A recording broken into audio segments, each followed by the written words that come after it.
Last हम एक और एग्जांपल लेते हैं जेड ट्रांसफॉर्म से रिलेटेड, जिसपे हम HN कैलकुलेट करेंगे, इंपल्स रिस्पॉन्स कैलकुलेट करेंगे जब आपको HZ गिवन होगा।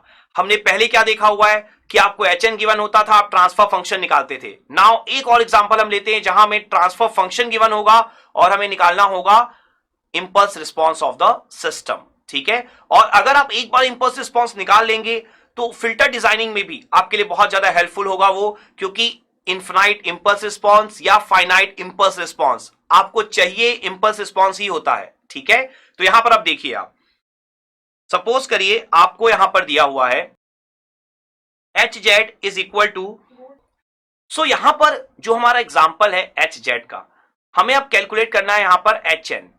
सो HN के लिए अगर आप ध्यान से देखेंगे तो आपको इनवर्स जेड ट्रांसफॉर्म ही निकालना है। ठीक है, कोई नया कंसेप्ट नहीं है हमारे पास, हमें हर एक जगह इनवर्स ही निकालना होगा जब भी हमें HZ, XZ या YZ से HN, XN या YN निकालना हो। ठीक है, तो किस तरीके से हम सॉल्व कर सकते हैं, अगर आप यहां ध्यान से देखेंगे तो न्यूमरेटर पावर यहां पर ज्यादा है आपकी डिनोमिनेटर पावर से, तो सबसे पहले आपको यहां पर लेना होगा डिवीजन, क्योंकि हमें पता है जो हमारे प्रॉपर ट्रांसफर फंक्शन होते हैं उसमें न्यूमरेटर पावर लेस होती है या मैक्सिमम आप इक्वल कर सकते हैं डिनोमिनेटर पावर के। ठीक है, तो यहां पर आप देखिए, सबसे पहले अगर हम डिवीजन लेते हैं तो 2z cube minus 5z square plus z plus 3, और अगर आप डिनोमिनेटर में देखेंगे तो z into z z square, then minus z minus 2z minus 3z, then minus 1 into minus 2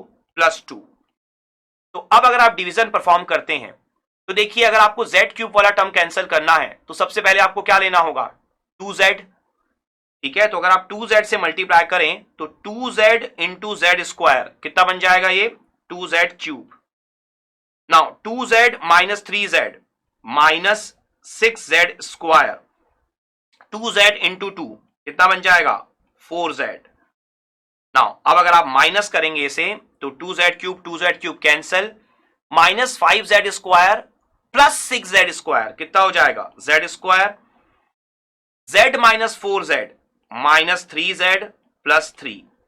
now अगर आप एक बार और डिवीजन कर लें, दैट मींस अगर आप प्रॉपर ट्रांसफर फंक्शन बनाना चाहते हैं, numerator power less than denominator power, तो अब आपको z स्क्वायर को कैंसिल करना होगा। z स्क्वायर को कैंसिल करने के लिए आपको किससे मल्टीप्लाई करना होगा, 1 से, तो प्लस 1, तो z स्क्वायर। देन आप देखिए, जब 1 का मल्टीप्लाई माइनस 3z से करेंगे तो क्या बनेगा, माइनस 3z। नाउ 1 का मल्टीप्लाई 2 से करेंगे तो क्या बन जाएगा, 2। अब अगर आप माइनस करेंगे तो z square cancel, minus 3z cancel, 3 में से 2 गया, कितना बचेगा आपका, 1। नाउ इतना डिवीजन कर लेने के बाद अब आपको पता है कि न्यूमरेटर पावर जो है वो लेस हो चुकी है डिनोमिनेटर पावर से। तो यहां पर जो आप HZ लिखेंगे वो कैसे लिखेंगे, आप पहले आंसर लिखना होगा उस आपको, जैसे आप नॉर्मल डिवीजन करते हैं और कुछ भी नहीं, तो 1 प्लस 2z प्लस, अब आपका क्या हो जाएगा यहां पर, 1 upon z square minus 3z plus 2, that means जो आपका रिमाइंडर था और जिससे आपने डिवाइड किया था। क्लियर हो गया अच्छे से। नाउ अब आपको क्या करना है, आपको पता ही है कि जो आपका z square minus 3z plus 2 है वो क्या है, basically z minus 1 z minus 2। तो यहां पर अब आपको क्या करना होगा, आपको पहले तो 1 upon z minus 1 into Z minus 2 का पार्शियल फ्रैक्शन लेना होगा। तो यहां पर आपका HZ कितना बन जाएगा, 1 प्लस 2z प्लस, यहां पर अगर आप ध्यान से देखें z माइनस 1 z माइनस 2, तो z माइनस 1 के लिए जब आप z की वैल्यू 1 पुट करेंगे रिमेनिंग पार्ट में तो कितना बच जाएगा आपका, माइनस 1, और z माइनस 2 के लिए जब आप z की वैल्यू 2 पुट करेंगे तो कितना बच जाएगा, प्लस 1। तो यहां से अब आप लिख सकते हैं फाइनली HN। तो HN निकलने के लिए देखिए हमें क्या क्या चाहिए, 1 का जो आपका इनवर्स z ट्रांसफॉर्म होता है हमने ऑलरेडी लर्न कर लिया है, डेल्टा n का z ट्रांसफॉर्म क्या होता है, 1, तो 1 का इनवर्स क्या हो जाएगा आपका, डेल्टा n। उसके बाद 2z, तो बेसिकली आपका z का कितना हो जाएगा इनवर्स z ट्रांसफॉर्म, ये भी हमने ऑलरेडी लर्न कर रखा है। देखिए, जब भी आपका डेल्टा एन का आप लेते हैं, डेल्टा एन का जेड ट्रांसफॉर्म हमारा क्या होता है, 1 होता है, ठीक है। अब आप देखिए, अगर यहां पर आपका जेड यूज हो रहा है, दैट मीन्स आपने टाइम साइड में क्या किया होगा, n+1 किया होगा।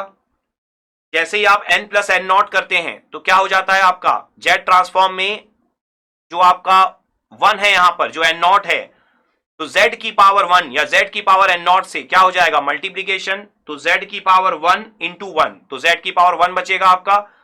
इसका मतलब क्या है, z का इनवर्स कितना होगा आपका, डेल्टा n+1, तो यहां पर हो जाएगा 2 delta n+1, then -1 upon z-1, ये कितना है आपका, इसे भी हम लिख सकते हैं। आप देखिए यहां पर इंपॉर्टेंट चीज क्या है हमारे लिए, यहां पर इंपॉर्टेंट चीज ये है कि क्या पार्शियल फ्रैक्शन, जैसा मैंने आपको सिखाया हुआ है, पार्शियल फ्रैक्शन जब भी आप करें ऑलवेज डिवाइड बाय z का करें, मतलब yz/z या hz/z का करें।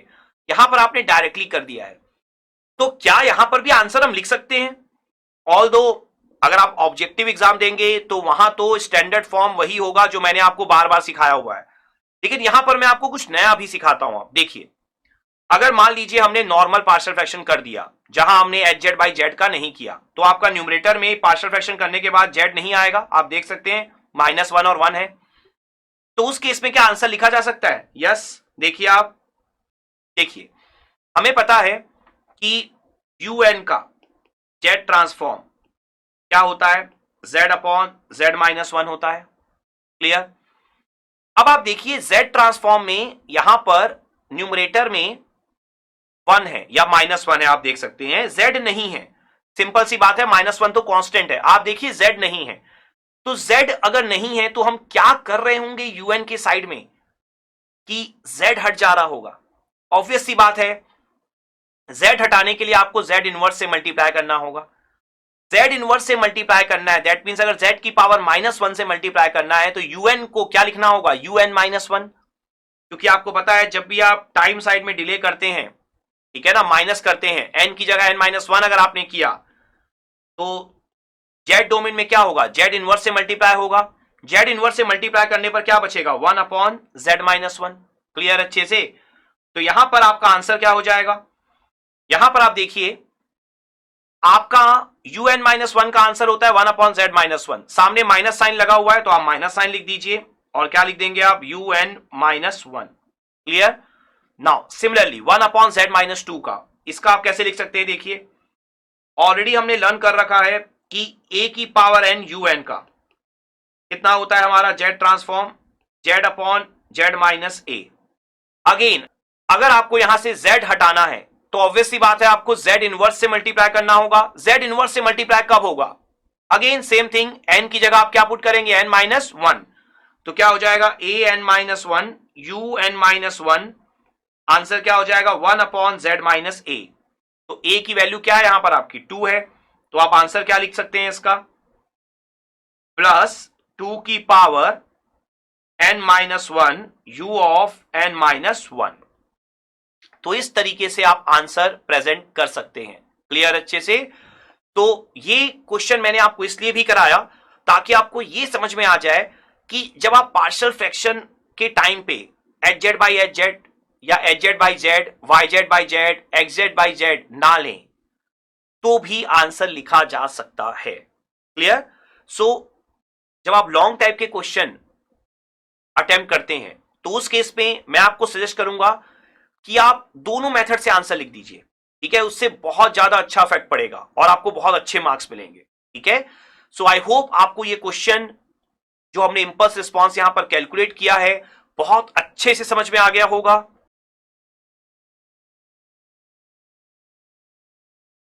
Let's have a quick knowledge check.